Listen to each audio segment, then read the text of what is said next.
Sir ನಿಮ್ಮ ಗಮನಕ್ಕೆ ಬಂದಿದ್ರೆ ಈ ವಿಚಾರವಾಗಿ? ಈಗ ಸೇಮ್ ಧ್ರುವ ಹೇಳ್ದಂಗೆ ಬೇಸಿಕಲಿ ನಾವು ಮಕ್ಕಳು ಹುಟ್ಟಿದ ತಕ್ಷಣ ಏನು ಮಾಡ್ತೀವಿ, ತಾಯಿ ಎದೆ ಹಾಲು ಕುಡಿತೀವಿ.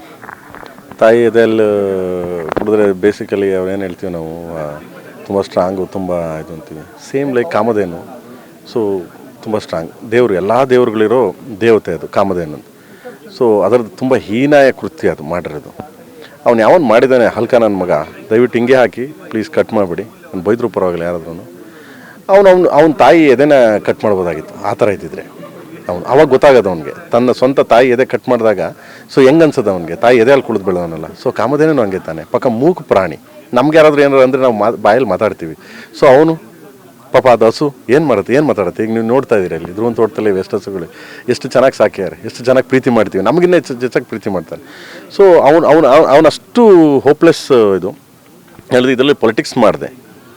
ಸೊ ತಗೊಂಡೋಗಿ ಒಳಗಡೆ ಹಾಕಿ ಈ ಕೆಲವ್ರನ್ನ ತೊಗೊಂಡೋಗಿ ರೂಬ್ತಾರೆ ನಮ್ಮ ಪೊಲೀಸ್ನವರು. ಪೊಲೀಸ್ ಡಿಪಾರ್ಟ್ಮೆಂಟ್ ತುಂಬ ಸ್ಟ್ರಾಂಗ್ ಆಗಿದೆ ನಮ್ಮ ಕರ್ನಾಟಕ ಪೊಲೀಸು. ಕರ್ಕೊಂಡು ಹೋಗ್ಬೇಕಾರೆ ಕೋರ್ಟ್ ಗಿಟ್ಟು ಕರ್ಕೊಂಡು ಹೋಗ್ಬೇಕಾರೆ ಕಾಲು ಕೈ ಇದೆಲ್ಲ ಪಾಪ ನೋಡ್ತೀರ ನಡೆಯೋಕ್ಕಾಗಲ್ಲ, ನೋಡೋಕ್ಕಲ್ಲ. ಅವ್ರಿಗೆ ಅದಕ್ಕಿಂತ ಜಾಸ್ತಿ ಹೊಡೆದ್ಬಿಟ್ಟು ಒಳಗಡೆ ಹಾಕಿ ಅಂತ ಹೇಳ್ತೀನಿ ಪೊಲೀಸ್ ಡಿಪಾರ್ಟ್ಮೆಂಟಿಗೆ ನಾನು. ಪೊಲಿಟಿಕ್ಸ್ಗೆ ಯಾರು ಮಣೆ ಹಾಕ್ತೆ.